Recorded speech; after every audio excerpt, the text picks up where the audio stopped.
What's up everybody, welcome back to my channel. It's your girl Tyrana here, and today I'm bringing you another video all about why many black girls fail at entrepreneurship.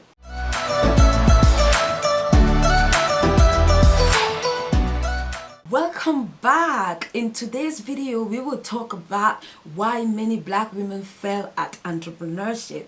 But before we get into that, please can you take the time to subscribe so you do not miss out on all the juicy content that I share every week. Let's crack on. I know this is gonna get some people angry, but we have to talk about these things. When I was in university, I was often asked, what do you study in university? And before even I give my answer, sometimes the way they formulate the question was like, oh, what are you doing? I say, I'm a student. Oh, you're studying nursing. I'm like, no, I'm not studying nursing. Not all black people study nursing. You know what I mean?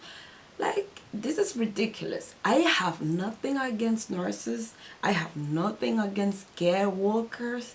I think in fact that you guys are doing a tremendous job. Like, you guys are doing a job. You'll need medals. You know what I mean? Like, that is a tough job. You have to have compassion. You have to have a certain level of tolerance and compassion and love for your neighbor to be able to do that job. And you know what? I give you respect for that.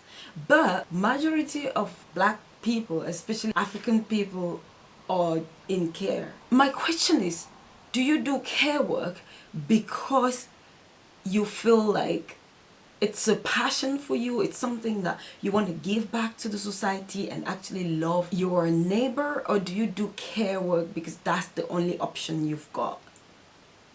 That's my question. Why is every African that I know in care work? Like, as I said, it's a business. That's your business. Oop, oop, oop, oop. I have nothing against that. But I am starting to think that you are just so scared of daring. So I came to the conclusion that the reason why many black women fail in business is because we are not taught to be entrepreneurs. So I think that from a young age we've been trained to be strong, to endure poverty, you know. So it's a style, it's a way of life. We have grown to accept that we are poor, and now we need to skill ourselves to be able to be comfortable at being poor, to be good at being poor. Poor from a mindset point of view, poor from an ambition point of view, poor from an expansion point of view, you know. And this is so sad for me. Like, what is going on? Like, people, wake up. Everything on my list derives from the fact that we were not taught to be entrepreneurs. I am not saying that the whole world should become entrepreneurs.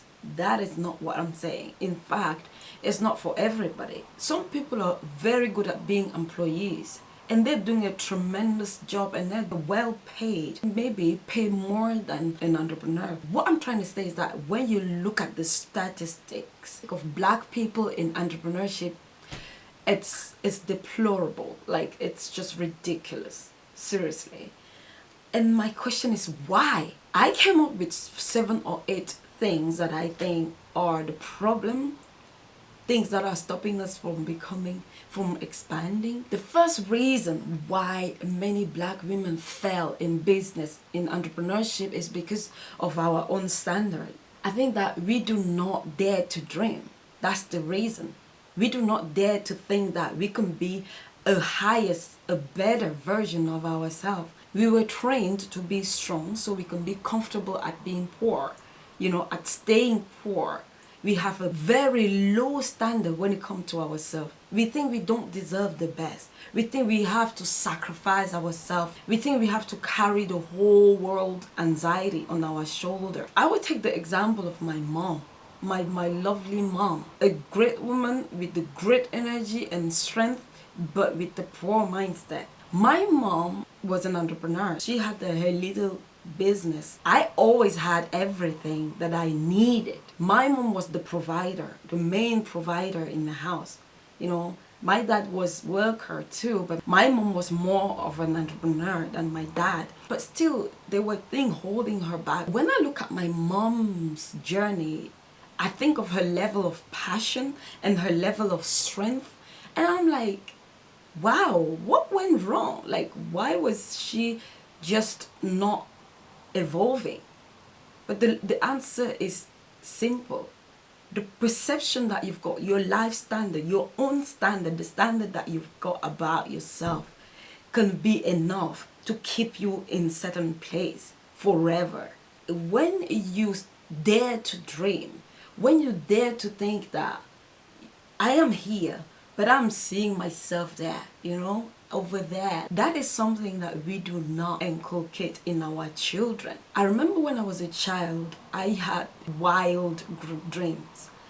I used to dream so big. When I was a child, I used to say a lot that I'm going to have a featuring with American artists like Beyonce and all. And I remember my brothers and sisters, my cousins and my family, my uncles and my auntie, even my own mom. They were like, girl, stop dreaming. Get over your dream and start learning the right skill, which is to learn to be comfortable at being poor. And that is really sad. Instead of saying to your child that he doesn't worth certain thing, tell your child that he can have it, but he has to figure out the way. You can have everything in life, period. You just have to find out which way are you going to take to get there. How are you going to get there to have whatever you want to have? That's just that. If you teach your child that, look, we're poor, we cannot afford things in life, that becomes a blockage. I've seen many black women, black friends of mine, that cannot even buy themselves anything nice just to please themselves. It's like, oh no, this money, I'd rather do this, I'd rather do that. You create abundance by feeling, living, breathing, believing abundance. I'm not saying go out and splash cash. I'm not saying that go out and don't be smart and start spending like a crazy person. That is not what I'm saying. What I'm saying is that treat yourself well. Treat yourself well. Do things that makes you feel like there is abundance around you. It can be just a nice cup of tea every once a month in a very expensive place. Why not? It can be buying yourself something nice every now and then, maybe every 2 months. Buy yourself that expensive thing because you deserve it. We just have one life. For example, I like to be nice. Don't get me wrong. I like to be nice.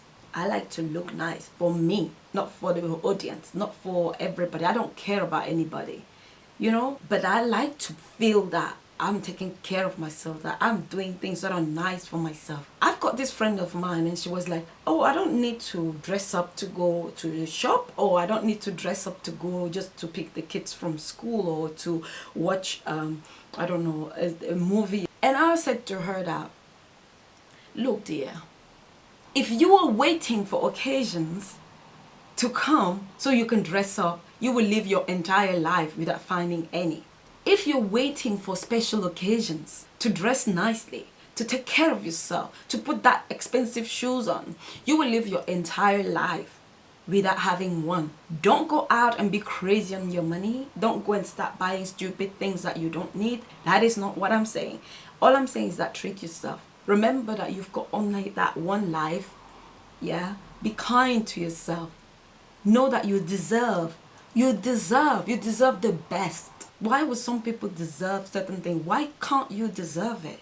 You just have to reprogram yourself and start thinking and believing and start seeing that you are so important too, that you can dream a bit higher than that, that you can aim a bit higher than that, that you have what it takes to get there. All you've got to do is that. The second reason why many black women fail at entrepreneurship is because they have no financial education. Obviously, this is a consequence of the first reason. If you're taught not to dream and not to dare, not to aspire, obviously that's the consequence. You don't know about money. In fact, they teach you that people who love money are greedy, that you shouldn't even dare wanting money more than what you can buy a food and eat, and maybe have a little business to just live on for the rest of your life. They're telling you that if you dare to have certain amount of money, you might be in some sort of secret society, or you might be doing some sort of voodoo, or there's always something crazy. The way we view money is just so pathetic. Our perception of rich people, our perception of money is just so backward. Like, you can come and hate on me, but seriously, I'm gonna tell my truth. If it's white, I'm gonna say it's white. Hear me out. Maybe you can learn something. Seriously. Because this is pathetic. We have no financial education. We don't know that you can have a certain amount of money, you can put a certain amount aside, you can invest a certain amount so you can grow yourself and become better. We don't even bother knowing. That's even worse. It's not too much about what we've been taught as children. It's much about what are you doing now to reverse the things that happen. What are you doing? What initiative are you taking now so you can become the better version of yourself? Maybe you should start spending more time understanding why some people are getting rich, coming from nowhere, and then you could see the pattern and say that actually there's no magic in that. There's just this person that once had the belief in himself and the gut to dream. And this is free stuff, guys. You can have it. You just have to choose to have it. If from now on you decide to understand the mechanism of money, how some people are getting richer, like why, what are they doing? Start observing certain rich people or entrepreneurs or people who have the ambition that are starting fresh. It doesn't have to be the richest people. It could be just your neighbor next door that has that thing that you don't have. The sad thing is that we're passionate people. Like, I've never seen any person as passionate as a black person. I am not being racist here, but I'm just stating the truth. You just have to see a black person arguing, and then you will get to see how passionate they could become. So my point is that your people are passionate people. You just have to take that energy and put it in the right thing, and you will just blow. You've got what it takes. The third reason why many black women fail at entrepreneurship is because we do not care about the skills that we can learn. We do not care about educating ourselves. The reason number 2 was finance. This is kind of an extension of the second reason. Education is not just for children. Like, when I say for children, meaning that going through your primary school, secondary school, high school, university, and that's it. It means that if you're a certain age, then you cannot educate yourself anymore. That's the mindset we've got, basically. It means we think that, oh, I'm old now, so I'm doing grown-up stuff now. I need to just go get on with life. That's it for me. I can't learn anymore. But that's not true. You can learn at any age. I mean, there's never a time to stop learning. This is not just for entrepreneurs. I focus on entrepreneurship because that's my passion, and because that is the message that I'm putting out there. If you think that you lack a certain skill, pick up a book, do some research, try and learn a bit so you can become a better version of yourself. It's important for your expansion. It's important for your success. So keep feeding your brain. Many people are like, oh, I wish I was a pilot, or I wish I was a pianist. I wish I could play guitar. I wish I could work in the NHS. I wish I could do this and that. But what are you doing toward that? You're just gonna sit down and wish for the rest of your life. You can educate yourself. Pick up a book. Pick up, I don't know, research about whatever you're passionate about. Learn more about that. That's the way to expand, and that's the way to create opportunities for yourself. Regardless if you're an employee or an entrepreneur, how much you earn depends on how much you're worth. What is your value? What value do you bring to other people? What problem can you solve? The fifth reason why many black women fail at entrepreneurship is because they do not take the time to build their network. Networking is priceless, especially these days. If you know somebody, you're more likely to get further. The more people you know, the further you get. When I talk about networking, I'm not telling you to go bring stupid people in your life, to add up to your struggles. Get out of your comfort zone and start calling people. Start sending messages to people. People that you think they can help you. People that you think you can learn from. People that you think they can advise you. Grow your network. I know some people are just like old school, so old school like me. Like all this social media stuff. I do not want to go on social media because I don't want to open my life and put it out there. But guess what? One day or not is here. It's your choice if you want to take it and make the most of it.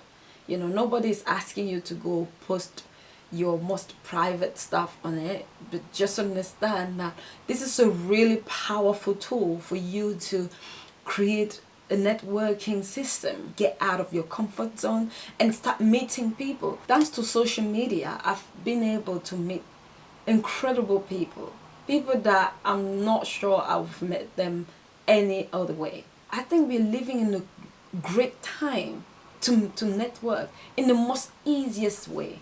These days it's so easy to create connections. Go beyond your own selfish perception of how the world should be. When it comes to business, take your philosophy and put it away.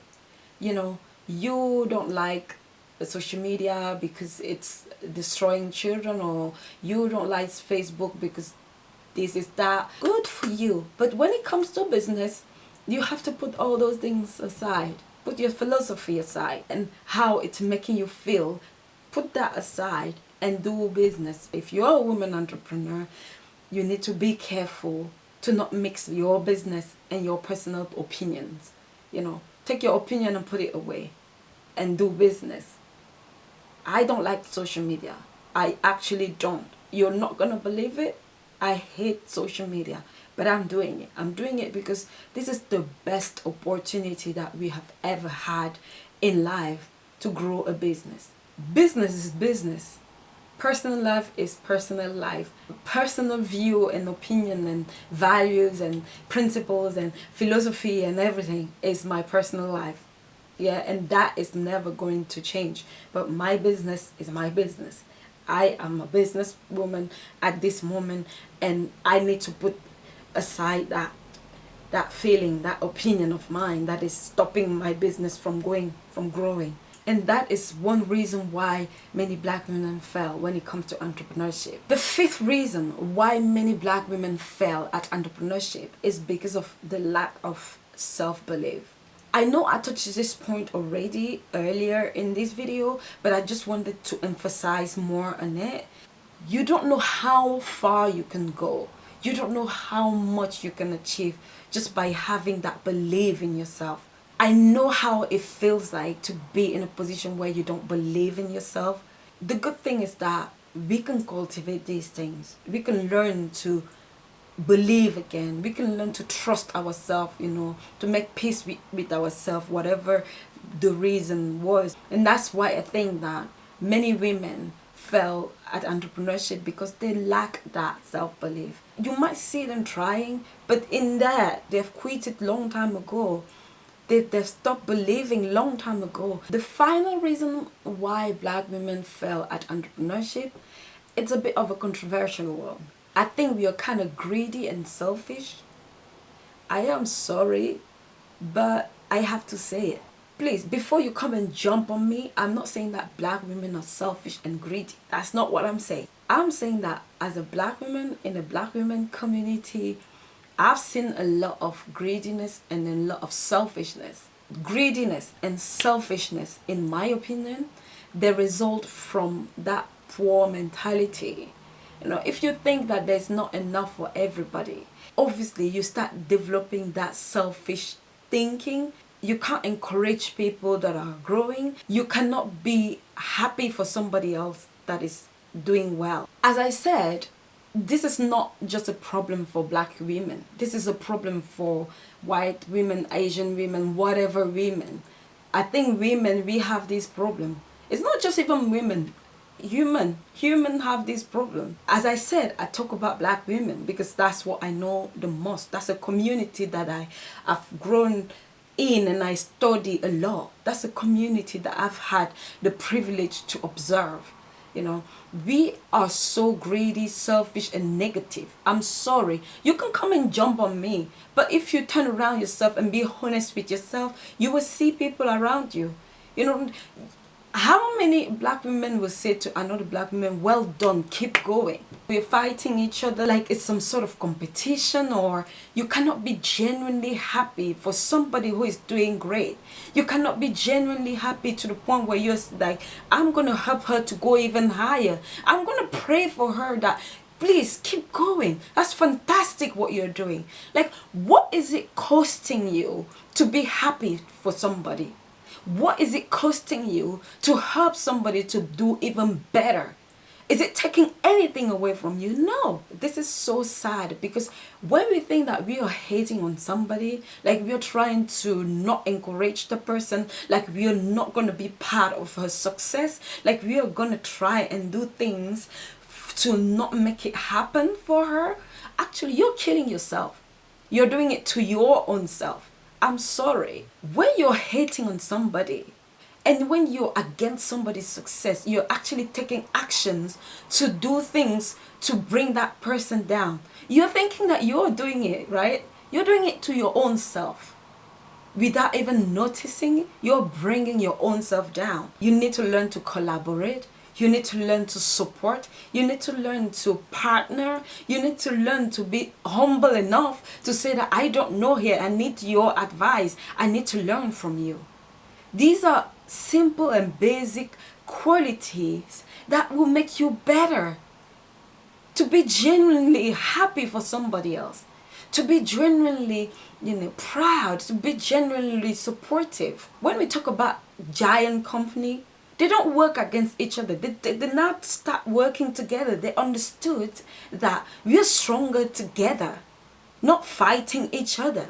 Like, this is ridiculous, guys. So, that's me done. I hope that you guys are not just gonna come and hate on me. I think that sometimes we have to address these things and actually tell it the way it is. I think that the more we're trying to pretend, the worse it becomes. I think that we can grow together. I am by no means perfect. I'm not standing here claiming to be perfect. But if there's one thing that I have, is the willingness to become better, to expand myself to the fullest version, best version that I possibly can. That's it for me, guys. I hope you guys enjoyed this video. If you did, give it a thumbs up and I will see you in another video.